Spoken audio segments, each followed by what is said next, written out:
Hello, class. This is your Quiz 3 review covering chapters 8, 12, and 15.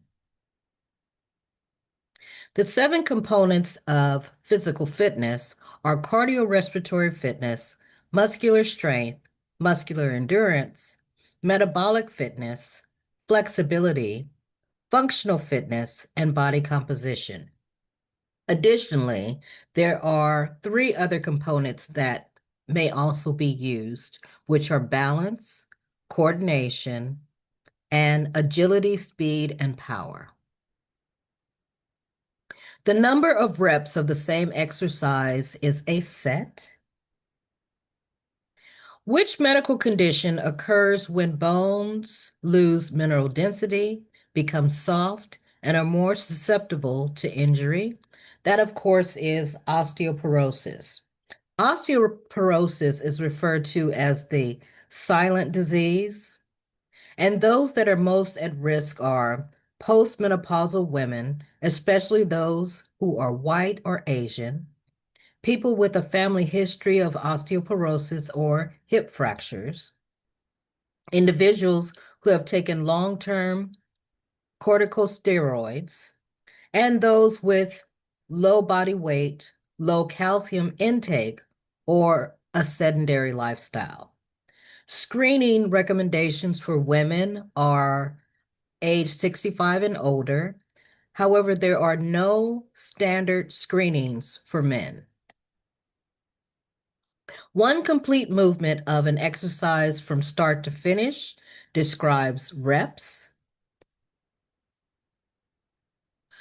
In a long-term fitness plan, for the first 4 to 6 weeks, it is advisable to limit workouts to low-intensity exercises and work towards a routine that one can maintain for a lifetime. If your goal is to tone and build muscle, gradually increase the duration and intensity of your workouts to moderate for the next 4 to 5 months or until you reach your goal. Which type of stretching can pose harm? Well, there are 2 different types. There's ballistic stretching and dynamic stretching. Ballistic stretching is done in a bouncing movement, and it's sometimes used for trained athletes with specific performance goals or by martial artists or dancers who have built the prerequisite strength and control. So some of the things that they do are bouncing toe touches or repeated springing, hamstring stretches, or even bouncing splits. Okay, so that one actually would pose most harm. However, let's talk about dynamic. Dynamic stretching is controlled. There's no bouncing, and it's best used for workouts, for sports, or any activity requiring power, coordination, or mobility. And examples of dynamic stretching are leg swings, walking lunges, arm circles, and hip openers. Okay. Muscle dysmorphia is a health condition that's primarily affects male bodybuilders. They tend to maintain rigid workouts and diet regimens, and they use substances and have a preoccupation with the body that interferes with their daily lives. It's considered a subtype of body dysmorphic disorder. The FIT principle is made up of frequency, intensity, time, and type.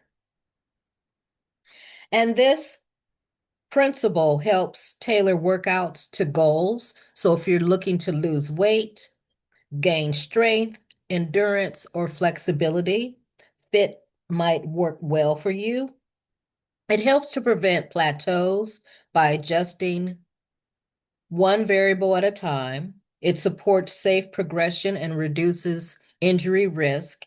And it makes it easy to teach others how to build their own fitness plans.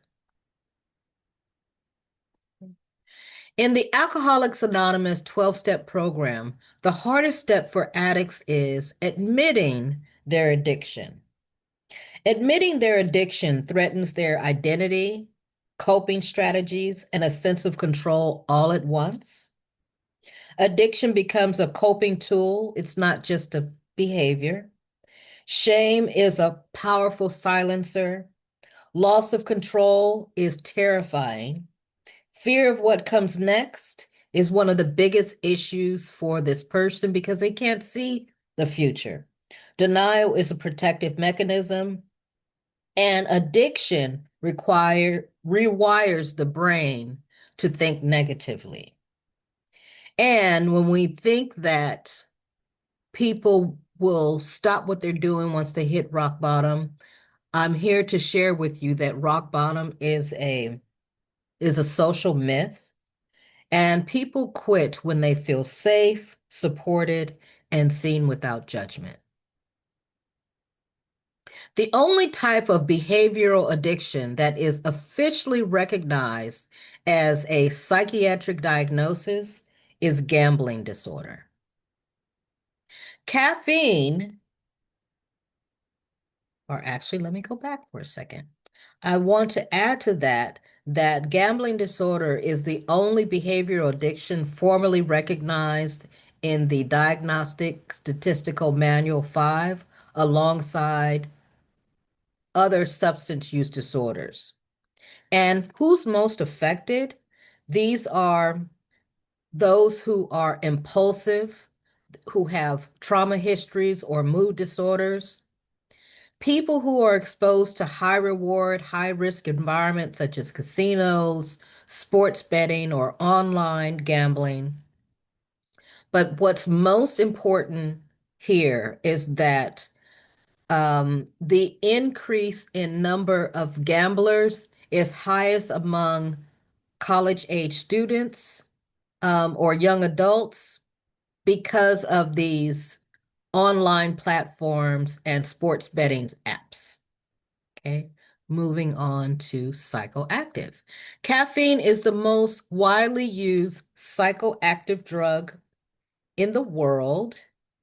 Public health commentary notes that 8 in 10 people consume caffeinated beverages daily, making caffeine, of course, the most widely used psychoactive substance in the world.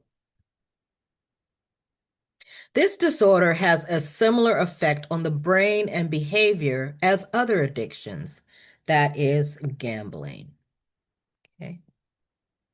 While most users have drug preferences, many also use various types of drugs, and this behavior, when combining drugs, is known as polyabuse.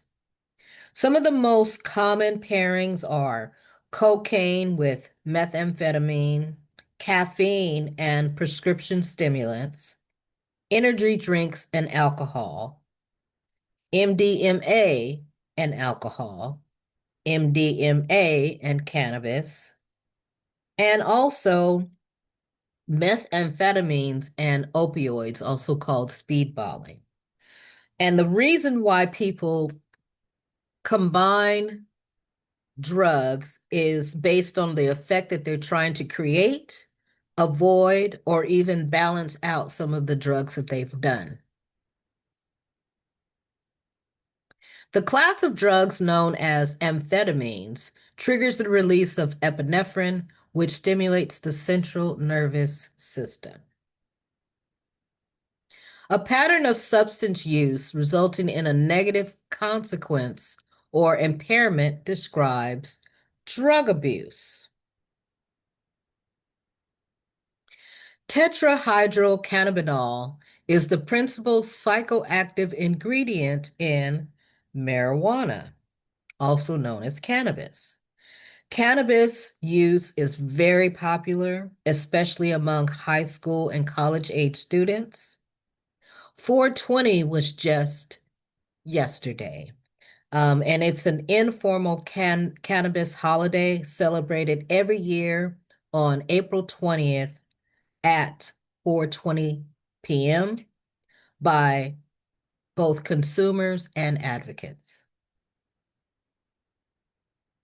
Okay, we have here an illustration of the negative long-term effects of smoking marijuana. And quick and dirty, it can cause respiratory irritation if smoked regularly, which increases the probability that someone will develop lung cancer. Um, Tolerance and dependence risks for some individuals is it can be an issue. Possible side effects on motivation, attention, and memory with heavy long-term use. And there can be an impact on a person's mental health for some, especially those with underlying vulnerabilities like depression. Okay, but I also want to draw your attention to the reproductive system. In women, cannabis use may impair ovulation and cause fetal abnormalities if used during pregnancy. And in men, it may suppress sexual functioning and may reduce the number, quality, and motility of sperm, possibly affecting fertility. So that's important to know. Gerald suddenly feels numbness in his right leg and has trouble speaking. He is likely experiencing a little stroke, which is also known as a transient ischemic attack. All right. Now we have here an illustration of the effects of stroke on the brain. So we have two illustrations here, one showing the different parts of a brain, and the illustration below shows the impact of stroke. Okay, a stroke briefly cuts off blood flow to parts of the brain, as you can see in the lower illustration, and the affected brain cells begin to die within minutes. The specific effects on where the stroke occurs and how much tissue is damaged um,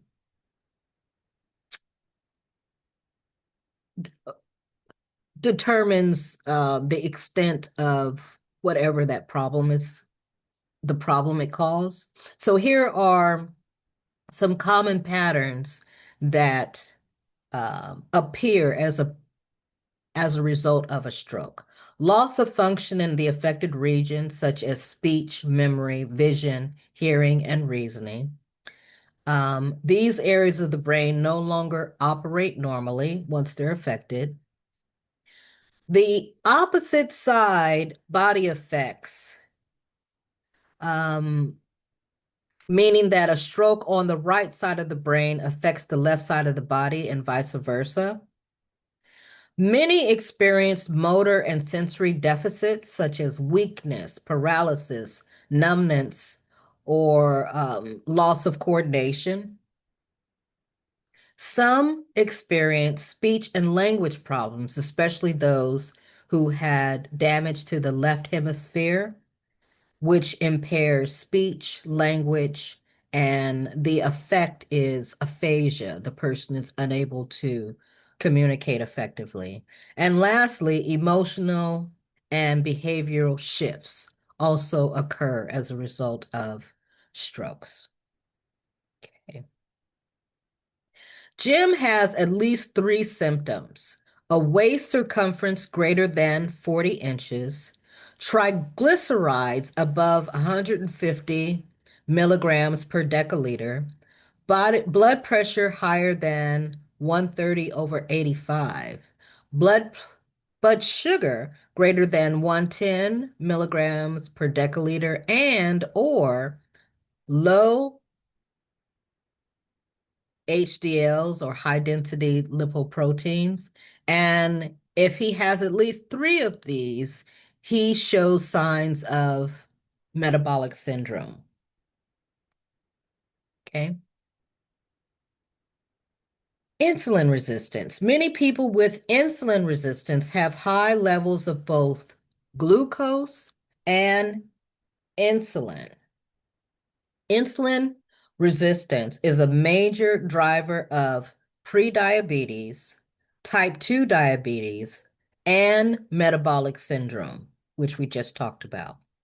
It's a metabolic condition with system-wide effects that doesn't just affect a person's blood sugar.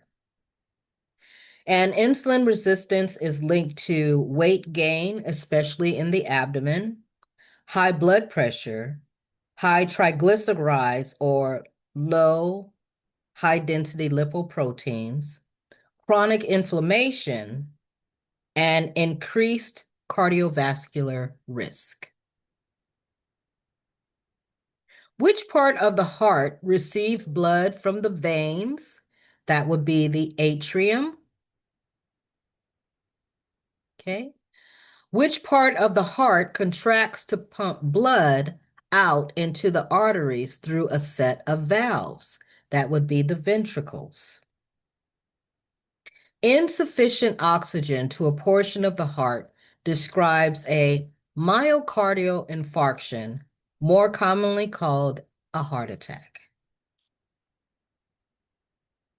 Okay.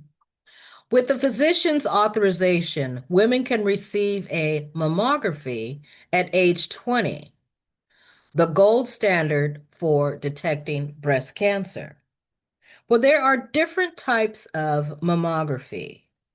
There is the type of mammography that everyone receives, which is a screening. Then there are, and if there is something that is detected in the screening, there are two additional mammographies that can be used to further detect the problem. One is a diagnostic mammography, which is a more detailed imaging of the mass, but also a 3D mammography called a tomosynthesis um, goes in and it looks at the tumor or the mass in slices. So there are several ways to detect breast cancer for both men and women. Okay. The the screening should start between 40 and 50 if there is no family history, but it can start as early as 20 if you do have a family history. Okay. Fats that flow through the blood after meals are known as triglycerides. All right. And finally, the extra credit question will come from Addiction, 101. Yeah, so I just want to wish you luck on your quiz. If you have questions, I will be in my office as usual, or you can always drop me a note in Canvas inbox. So good luck, and I will be talking to you soon.